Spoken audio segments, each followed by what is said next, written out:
Selamat pagi Bapak. Selamat pagi, Sur. Nah, sesuai saya kemarin ini kita bertemu lagi. Iya, Sur. Masih ingat nama saya Pak? Sapri. Baik, benar sekali. Di sini saya dengan Bapak Yogi. Baik, Bapak, bagaimana perasaan Bapak saat ini? Apakah masih belum bisa mengontrol marah Bapak? Ya, saya sudah mulai bisa mengontrol. Baik, apakah Bapak bersedia untuk belajar mengendalikan marah dengan mengungkapkan perasaan Bapak dengan baik? Baik, apakah Bapak sudah tahu bagaimana cara mengungkapkan perasaan dengan baik ketika marah? Baik, Bapak. Nah, Bapak sejauh mana Bapak bisa menjelaskan perasaan Bapak saat marah? Baik, bagaimana cara Bapak mengungkapkan perasaan ketika merasa kesal? Mungkin berteriak. Berteriak ya Pak. Nah, apabila Bapak mulai merasa kesal, apakah Bapak bisa mengendalikannya? Ya, waktu sekarang sudah bisa, kalau kemarin Sudah bisa ya Bapak. Berarti Bapak sudah melakukan teknik yang kemarin kita lakukan ya Bapak. benar, Sur. Baik, bagaimana kalau sekarang kita berbincang mengenai latihan secara verbal? Baik, Sur. Untuk waktunya kurang lebih 15 menit, tepatnya di sini saja. Apakah Bapak bersedia? Bersedia, Sur. Baik, jika Bapak bersedia, saat ini kita akan melakukan latihan mengontrol secara verbal. Latihan ini mencegah marah dengan mengungkapkan marah secara verbal. Itu artinya menyampaikan perasaan marah dengan kata-kata, bukan dengan tindakan yang bisa menyakiti diri sendiri ataupun orang lain ya Bapak. Baik, Sur. Bapak bisa mengeluarkan rasa marah tanpa kekerasan fisik nih, jadi mencegah marah yang menumpuk dan meledak. Selain itu, orang lain jadi memahami apa alasan Bapak marah serta tetap mempertahankan hubungan yang baik dengan orang lain ya Pak. Jadi Bapak bisa mempersiapkan diri dengan bersikap tenang. Terus sekarang kita lakukan cara bicara yang baik untuk mencegah marah. Setelah marah dikeluarkan lewat napas dalam dan sudah merasa reda, kita perlu bicara dengan orang yang membuat marah. Itu ada 3 cara Pak. Jadi yang pertama itu meminta dengan sopan, bicara dengan suara rendah dan tanpa kata kasar. Jadi seperti ini. Pak, saya perlu waktu untuk berbicara dengan Bapak, atau saya perlu uang untuk membeli rokok. Jadi seperti itu ya Pak, tanpa dengan nada yang kasar, jadi menggunakan nada yang rendah saja ya Pak.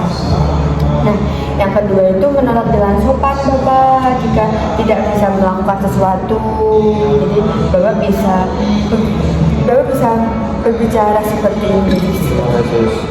Maaf Bapak, saya tidak bisa karena ada kerjaan. Gitu ya Pak. Baik, Sur. Jadi kita menolaknya dengan sopan. Jadi kita tidak menggunakan nada tinggi dan kata-kata yang kasar. Jadi kita tidak menyinggung orang lain gitu Pak. Nah, yang ketiga itu mengungkapkan perasaan kesal Bapak. Jadi Bapak saat kesal itu lalu bisa mengungkapkannya dengan nada rendah saja. Seperti, saya kesal karena perkataanmu itu. Seperti itu, Sur. Jadi tidak usah menggunakan nada tinggi ya Bapak.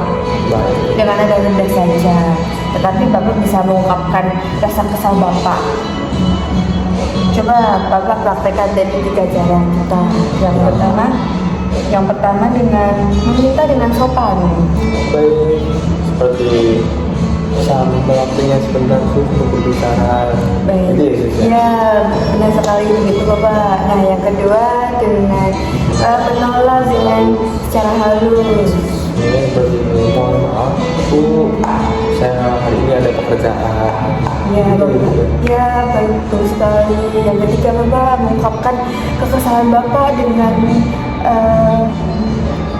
dengan nada yang rendah saja. Ya, mungkin seperti mohon maaf ibu jika seperti itu saya merasa kurang nyaman seperti itu ya, menegur seperti itu bu. Ya.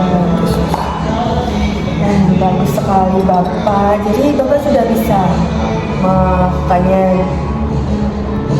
dengan mengungkapkannya dengan baik gitu ya Pak. Baik Bapak, setelah kita melakukan tadi bagaimana perasaan Bapak? Ya senang sih karena ada cara mengungkapkannya. Ya, baik Bapak. Tadi kan ada 3 cara nih Pak. Benar terus. Apakah Bapak bisa menyebutkan 3 cara tadi? Kasus tadi ada mengungkapkannya secara sopan, ya halus, Ya. meminta secara sopan, Ya. dan menolak secara halus juga. Ya, jadi tadi 3 cara itu kan mengungkapkan kekesalan, Ya, benar. terus menolak dengan sopan dan meminta dengan secara halus ya, Ya. Bapak. Betul sekali Bapak. Jadi ini nanti Bapak bisa melakukannya, nanti bisa Bapak masukkan ke dalam jadwal harian Bapak nih Pak, Ya sih. untuk Bapak lakukan setiap Ya harinya. nanti akan sering saya lakukan itu. Baik, untuk pertemuan selanjutnya kita akan melatih mengontrol amarah dengan cara spiritual, yaitu dengan beribadah ya Bapak. Mau beribadah. Ya, dengan beribadah. Untuk waktunya itu jam 9 pagi seperti hari ini, tempatnya di sini saja. Apakah Bapak bersedia? Jam 10 nggak sih saya? Baik, jika Bapak minta jam 10 tidak apa-apa. Apakah sebelumnya ada yang ingin Bapak tanyakan? Belum ada sama sekali. Jika belum ada, saya izin permisi ya Bapak. Terima kasih atas kerjasamanya Bapak. Saya izin permisi. Terima kasih. Selamat pagi Bapak.